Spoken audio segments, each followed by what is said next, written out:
Et a pris une dimension assez incroyable avec en tout début de seconde période l'ouverture du score de l'Afrique du Sud par Fala. Une très très belle action collective, hein, Guy, vraiment. Oui, magnifique, fait de passes courtes, fait de vivacité.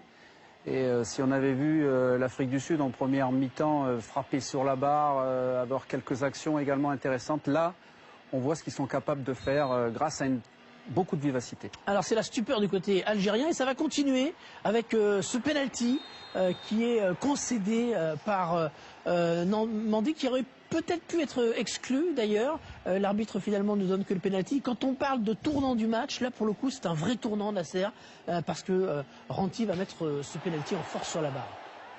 Ça fait partie du jeu, c'est aussi des moments importants dans les matchs, surtout en deuxième mi-temps à 1-0.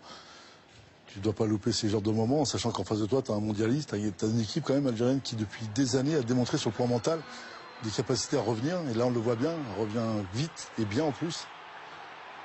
C'est une arme qu'il faut vraiment intégrer en Afrique. Hein, avec cette double occasion de Slimani, qui est repoussé par le gardien. On se dit à ce moment-là que ce gardien qu'on nous avait annoncé pas très bon, finalement, il est pas mal du tout.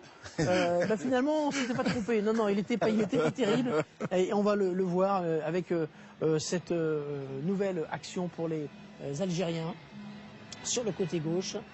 Et ce centre de Brahimi et les Sud-Africains qui vont être trahis par l'un des leurs, puisque c'est Matlaba qui inscrit contre son camp ce but. C'est le fait aussi que Christian a quand même rectifié l'équipe en faisant remettre Brahimi sur le côté gauche, où il est beaucoup plus performant, et tu verras qu'à chaque moment, c'est lui qui amène et qui remet l'équipe à flot, on va dire un petit peu sur le plan offensif. Sur l'engagement, les Sud-Africains vont être tout près de reprendre l'avantage. Ça va être un match vraiment très disputé des deux côtés. Et puis, il y a cet exploit de Goulam à la 72e minute, Fawzi Goulam, qui prend le couloir, qui frappe en force. Le gardien, Patrick, qui se trouve un petit peu. C'est vrai qu'elle est puissante, cette frappe de Goulam. Oui. Il faut quand même donner du mérite à Goulam qui va avec beaucoup de décisions. D'abord, il fait une différence physique. Il faut avoir le peps à ce moment du match. Et puis derrière, j'ai l'impression qu'il a fermé les yeux, qu'il a mis tout ce qu'il avait dedans. C'est vrai qu'au niveau de Kit, le gardien de but... Très courageux. Vers Slimani, justement. Slimani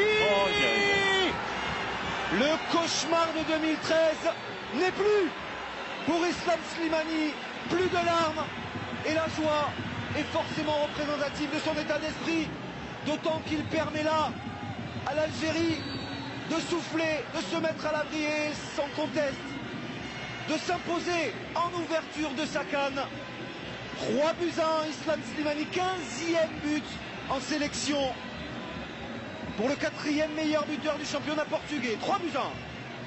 C'est à la fois fantastique pour l'Algérie, c'est fantastique pour Slimani, mais on est malheureux évidemment pour Kate qui est fautif sur ce but, sur ce 3e but. Il les a un peu lâchés, les Bafana.